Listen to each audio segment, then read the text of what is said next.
Coach G, wide receiver coach at Jack Britt High School. Coach, how you doing? Doing well, Coach. How's everything? Everything is fantastic, man. Thanks for taking the time to jump on with us.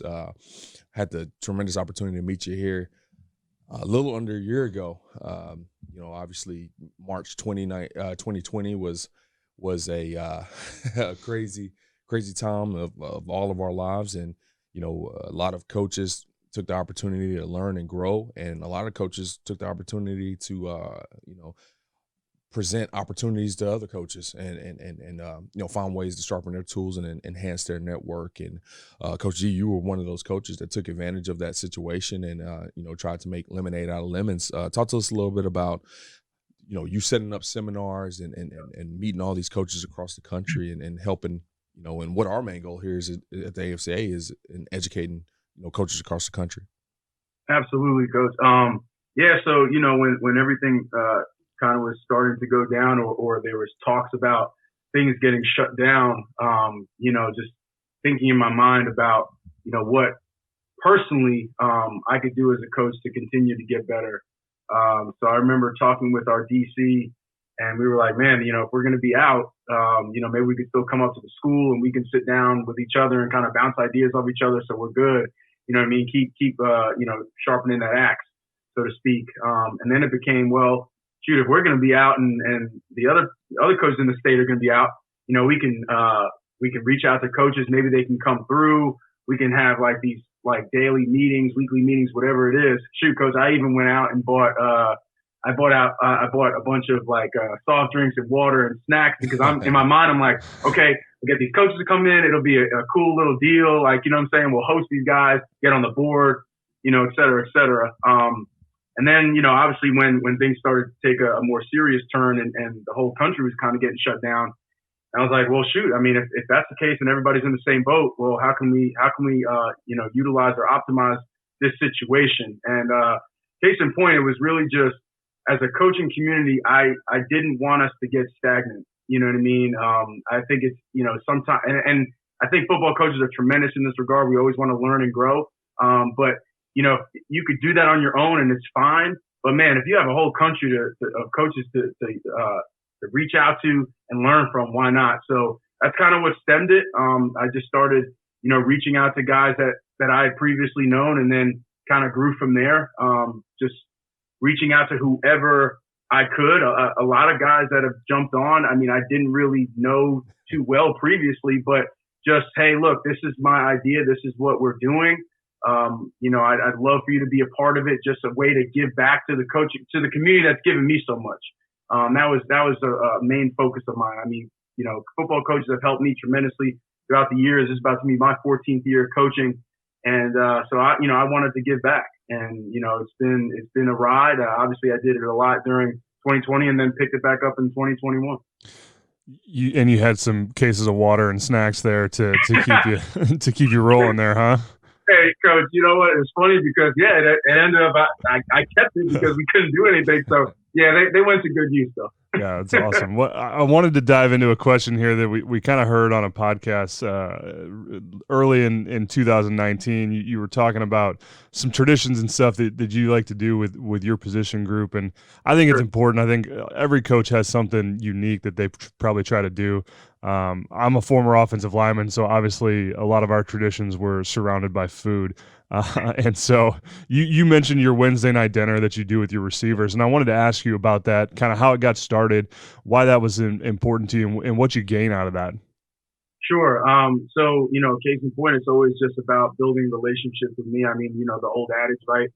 They won't care how much you know until they know how much you care. I always took that to heart. It was always big for me. I've always been someone who was big on building relationships. I think that's important in all avenues, coaching, the workplace, whatever.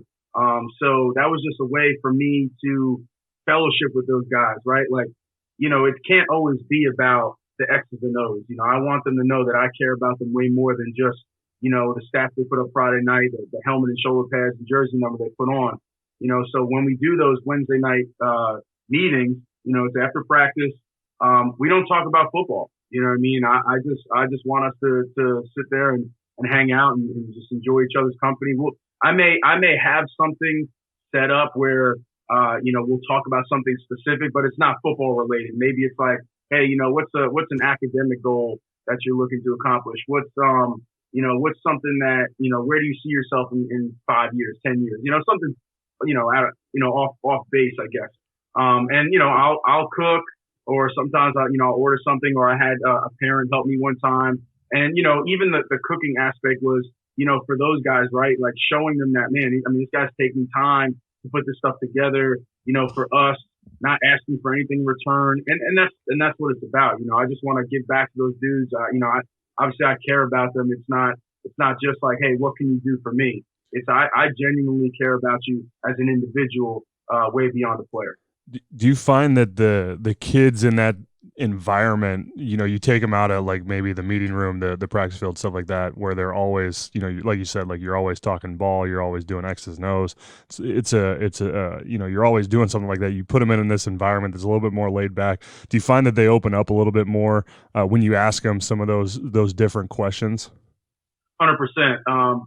Because it's a way that I can allow them to feel, safe. This is a safe space, like you're amongst your teammates. More importantly, you're amongst your position group and your position coach. You know what I mean? Feel safe enough to open up and talk. So even the guys that are typically more quiet, now, I'm not going to sit there and never, hey man, I need you to talk for, 10 minutes straight on this. Right. No, but like, hey, what are you thinking?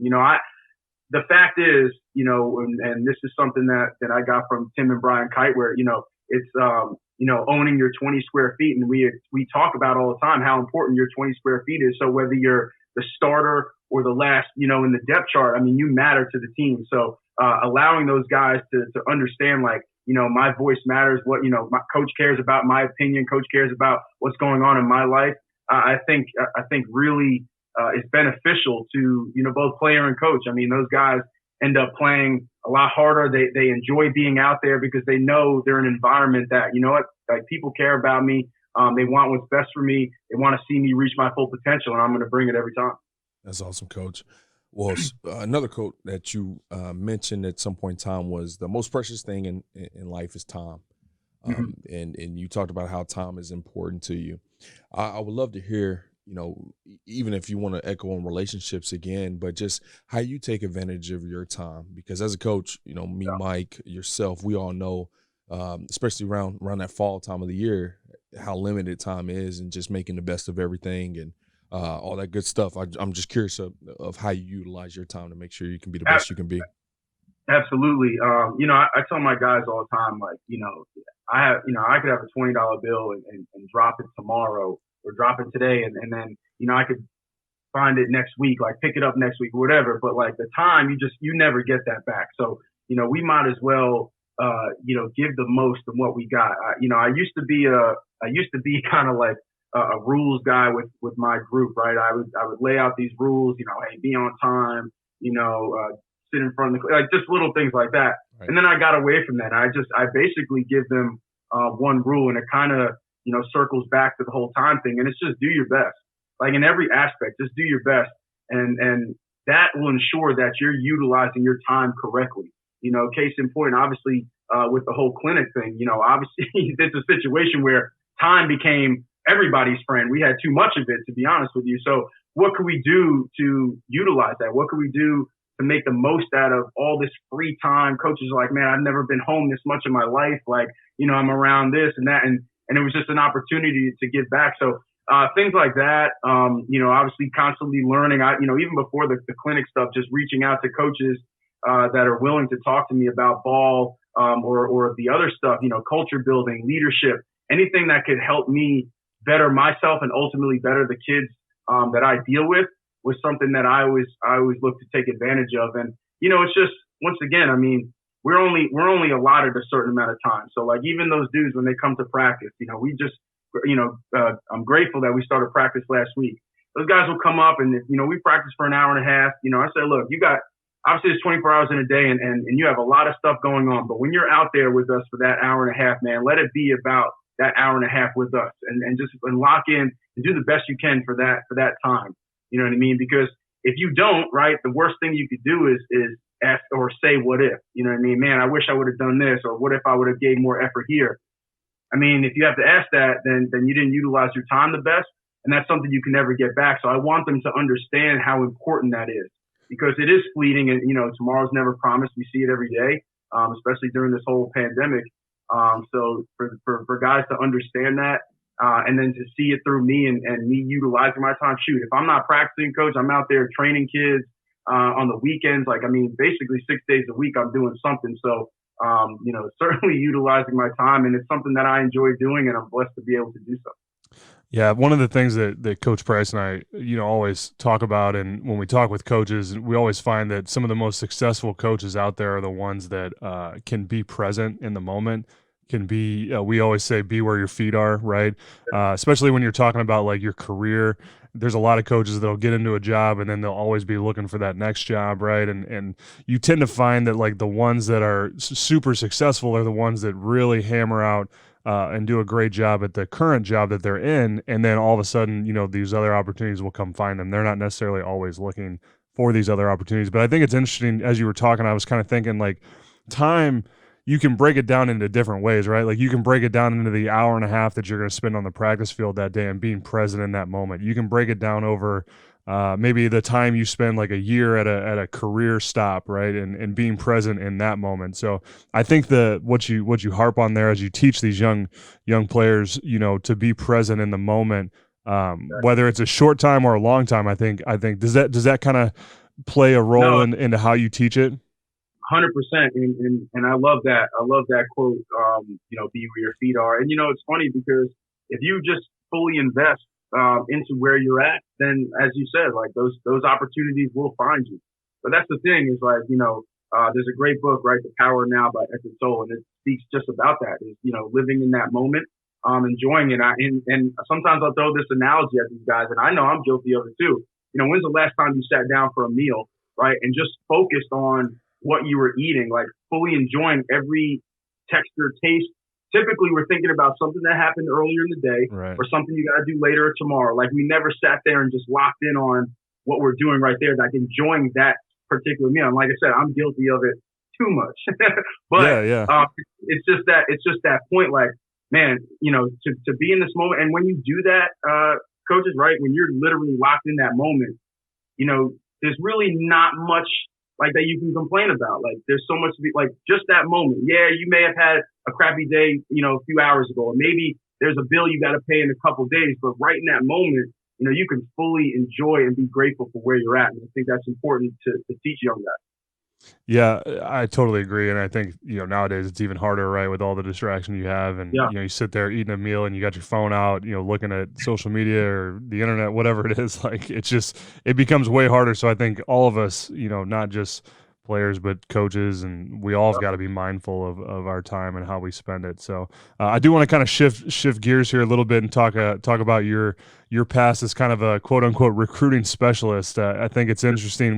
We talk with coaches a lot, but we don't necessarily talk with guys who all they do is recruiting. And so I wanted to kind of ask you a little bit about this. And so you spent some time working for athletes for college as a recruiting specialist. And so what were some of the lessons that you learned in that role to kind of set players up for success, like at the next level? Sure. Yeah, it was, I worked there for a little bit. Even before that, I had the opportunity to coach in college. So having experience recruiting was definitely beneficial. But just learning, just to kind of, further hammer home the point of building relationships. I just, it ended up being so important, and seeing how important it is, whether it's, me as the recruiting specialist helping, this individual, like, hey, I'm not here just to collect a check or whatever the case would be, like, where do you want to go? What's important to you? What do you want to study? What part of like all that kind of stuff, but then to see it right between athlete and college coach. And then once again, having previously done that, it was always that building relationships. It was so important. And, you just have to take the time, in the same way, if you wanted to get strong in the weight room, you got to put that time and effort in. You got to get your sets and your reps in. All right. If you're not willing to put that time and effort, don't expect any kind of strong relationship. Don't expect to get a ton of results after. So working with that was great. Another thing I learned, just I guess on a more technical aspect, was just, finding or realizing the certain levels that guys, could play at and things like that, and helping them kind of navigate through the process. Another aspect that was important, and it's something that, as a recruiting coordinator at Jack Britt High School now, and this was something that when I approached my head coach about the position, wanting to do that, this was one of the main points, was just how much people didn't really understand the process fully. So to be able to educate them on the process, and once again, I mean, there's never a set formula for recruiting, but at least to help guide them was important. So learning that was completely necessary has definitely helped me out.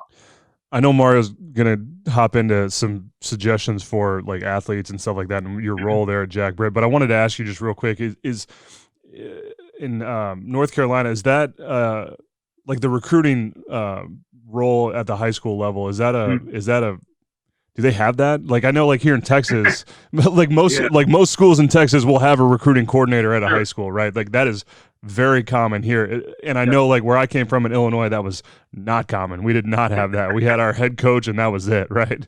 So it was when you approached your coach, was that something that was already there, or was that something you were trying to create? No. I guess it helped create it at our school, and I'm the New York product. I'm from New York. I'm from Long Island, New York. I moved down here 7 years ago, so I wasn't a big expert on North Carolina football, so I don't know. From what I see, it doesn't seem like there was a ton. I mean, I do notice it more now. I mean, I'm sure some schools had it, but at our school, we definitely did not. And that was one of the things. Was like, all right, coach, I know you're the head coach. You have a lot on your plate. Here's something that I can alleviate from you because I want to do it. It's something I'm passionate about, and here's what it is. So, and I thank my head coach Brian Randolph tremendously for that opportunity. And he was like, I like the idea. Why don't you put something together for me? Put a little PowerPoint together for me. So I did, just listing all the duties, all the goals of ours, and things that I wanted to establish and accomplish. And I presented it to him, and just in-person deal while I was going through the slides. And the rest is history. So I've been doing that, and it's been amazing. And I'm definitely blessed to say, and it's not just me, of course. I guess I head the project, but all the coaches are collective. But we've had some success with our guys. I mean, the last 2 seasons, we've sent 19 kids to school, and at all different levels, and it's been amazing to see. And that's excluding some of the kids that could have played but ended up playing different sports. And even the fact of, hey, I'm going to play baseball, but coach, thank you for educating me on the process. It's been amazing. Coach, hats off to you for getting that role there and then embracing that role. I've spent a lot of time recruiting in other states besides the South. I mean, as Mike mentioned, here in Texas, a lot of schools have a recruiting coordinator. Even over in Louisiana, it's starting to become a little bit more popular. But as I was coaching over in North Carolina, there's quite a few schools I stopped at, and I'm talking to the head coach, and he's got one foot in the classroom telling the kid to, hey, be quiet, and other foot outside in the hallway trying to tell me about this running back that I'm looking at, and it becomes very valuable to have a guy that can dedicate himself to educating the parents, educating the student athlete, helping them with highlights, all that good stuff, man. So hats off to you. That's very important. Yeah. Now, I'll tell you something interesting, that as I've transitioned out of coaching and transitioned into this role, I've gotten so many calls, and this is probably one of the most surprising calls I've gotten over the years, would be a coach, in let's say the Northwest, Wyoming. Coach, I haven't had a kid in 20 years. Recruiting is not a thing in my high school. I got this kid. He can do it at the next level. What do I do? What things have changed since I was, last time I had to recruit a kid. How do you, what advice would you give to coaches about, the modern recruiting, how it's changed and what to do, and, just how to get their kids on the market? Absolutely. No, that's a great question. Obviously, I always draw back to the relationship building. So like whether you're going back and reaching out to college coaches and just talking to them and building that stuff up. I mean, building rapport up is so important, but obviously that's an obvious one. So on a different standpoint, right? Building a presence on social media, I think, is huge, right? That's where a lot of people are now. So being able to promote your program and your kids in a positive manner is important. And once again, it's going back to taking the time out to do that, establishing that team page, posting their highlights on there, posting their accomplishments, one of our players just had sent me that he made the honor society. So of course I get the pictures, I post it, and here we go. So definitely establishing that presence on social media. So now people are drawn to that. Hey, coach, check out our page. This is our team page. We got listed all of our athletes, blah blah blah, whatever. And then just honestly reaching out. Like, I'll be honest, guys, and this is the God's honest truth. I mean, I've spent some time literally just sending emails the majority of the day throughout classes and stuff like that, emails upon emails, and just reaching out and following up with them. There was one day I literally went to d2football.com and went from conference by conference sending out emails to coaching staff. And I wish I was joking, but I did that. All to just, hey, you know what? If I send out 100 emails and one person gets back, it's worth it, and it's for the kids. And following up with those guys. Like, I may send out an email 1 week, and then if I don't hear back, I'll send out a follow email. Hey, just following up with you guys. And then just getting that foot in the door and just establishing some type of connection. So then I can go on and build that relationship with that coach, talk to them about stuff. So for the coaches and, on the platform that we were doing with the Zoom clinics, we started doing this little recruiting deal where we would have coaches come in and present their guys. So like, maybe there was a D2 NAIA night, or we did like a high academic night. Well, there was a coach from Alaska who came in. I mean, that was tough. Like, he doesn't have that opportunity. So for him to be able to showcase his guys was like huge for him. So I think, for a coach in that position to really utilize social media, I think is going to be important, because that's the easiest way you can get in touch with anybody, anywhere. Promoting your kids and your program positively, and then just reaching out and making connections. And obviously, if there's anything local to you, schools, whatever, camps and things like that, getting your kids involved. I think you start locally and then kind of branch out as far as your connections go. I think that's super important. You kind of mentioned too the number of kids you've had, that go to school here in the last couple of years across all divisions, right? And I think another important thing, as we're talking about, like, high school coaches and how they handle some of this, inherently, like, we're all human, right? And so, like, if I'm a high school coach and I have a kid who's getting recruited, like, he's the top kid in the state, right? He's getting recruited by, the Texas, the Alabamas, the LSU, like those schools that are coming in, like, high level, recruiting process. There's media attention involved, right? It's easy to get excited about that, right? It's easy to kind of help that kid. But then you've also got maybe another kid who's looking at some Division III schools, right? And how to make, the process of how he's going to go to school and how to help him make that decision. How do you, number one, kind of manage your time to make sure you're not just like spent all on, the kid who's going to go, Division I, FBS, right? Compared to maybe the kids that are looking at D2, D3 schools. And then also, like, when you're helping those kids navigate those different decisions, right? Obviously there's some differences, including, scholarships and stuff like that, but does it all boil back down to, trying to find the best fit for the kid?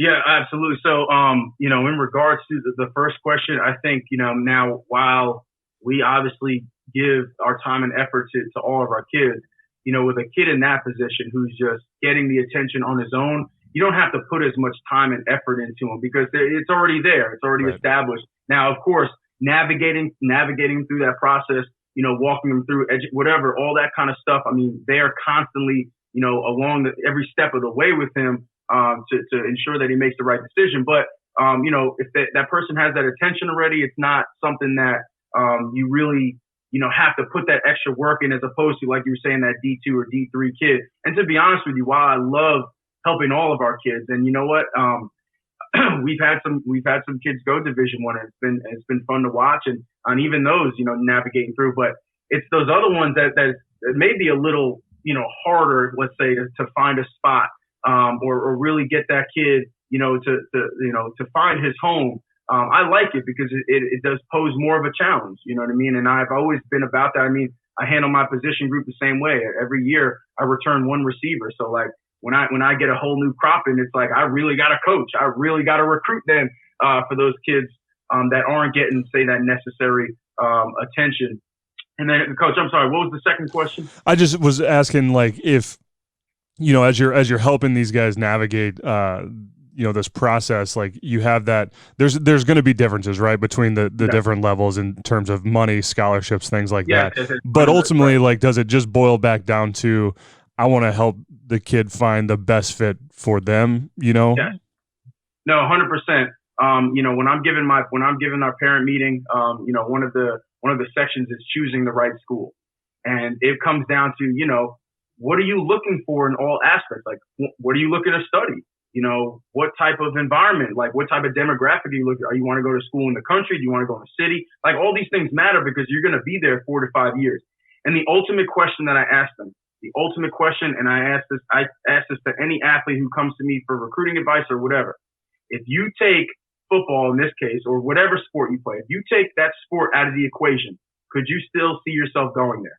If the answer is yes, that's a good spot. That's a solid spot. If you're not sure and you're like, I'm not, I like the uniforms, man. The uniforms are nice, man. The football program's cool, but you got to reevaluate. And now ultimately, in the same way that's going to be your decision. I can only guide you. I can only offer you advice.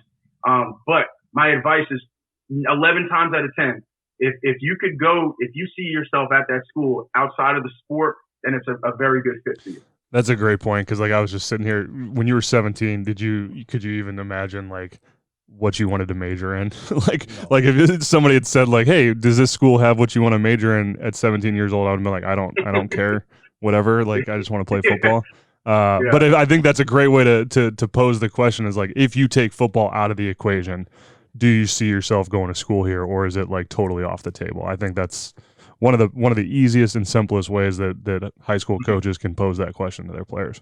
One of the things you said there, I really like too, and I'll wrap it up for you a little bit, is you kind of basically said it's not about helping a kid make the right decision or the wrong decision. It's about helping them make an informed decision, because you can't necessarily tell him, hey, this is right or this is wrong, right?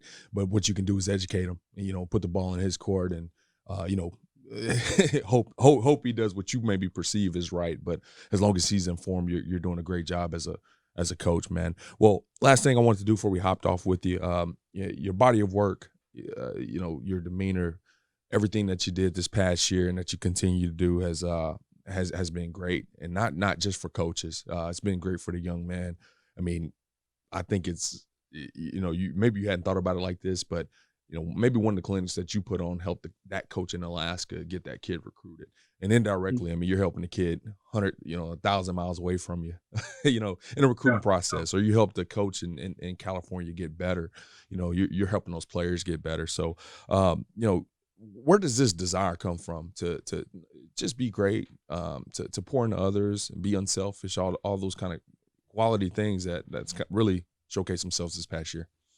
No, it's a great question, Coach. While you're saying that, man, I just love this, man. So I'm getting kind of worked up just thinking about what you were saying. But I've always been into sports. It was something that has been a part of my life. I played just about everything growing up.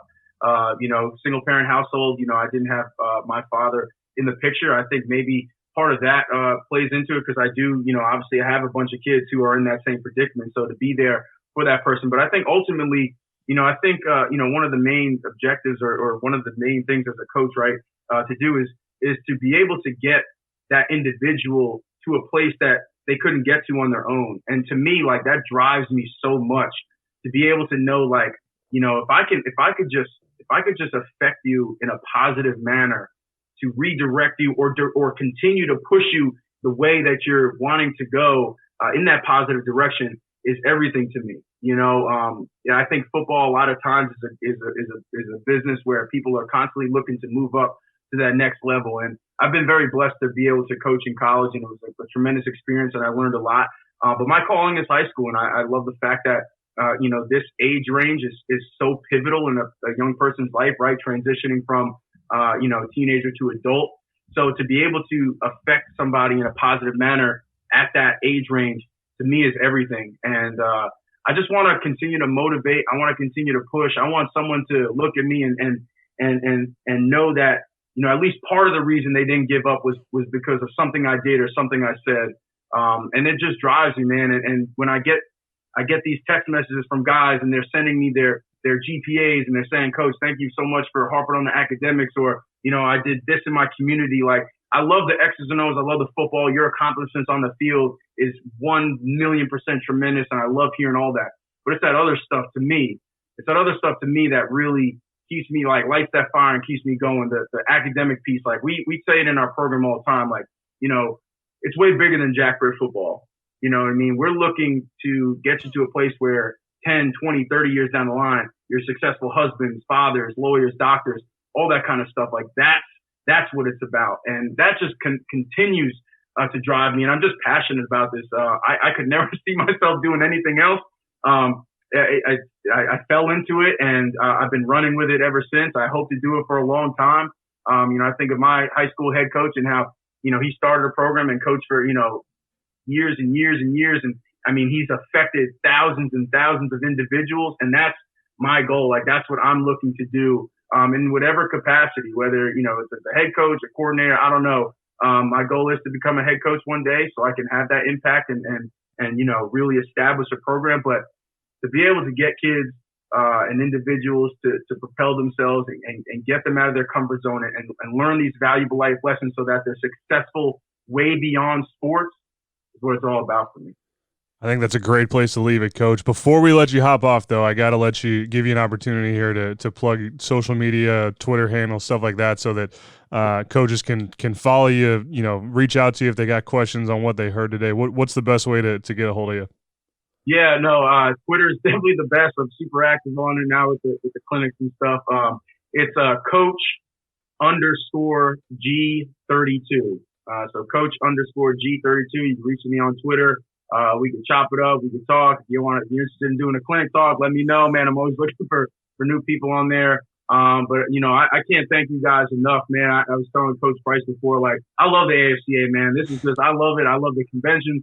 I love being a part of the organization. It's been tremendous as a football coach. But and like I said, it's always beyond the X's and O's. I've learned so much just as to become a successful individual from either the coaches in the AFCA or just stuff that goes on with the convention and things like that. So you guys are doing an incredible job, and I'm just so blessed to be on here. Awesome. Well, we'll link all that down in the show notes. Make it easy for guys to follow. And Coach, we appreciate you taking the time. Thanks, Coach. No, absolutely, guys. Thank you so much.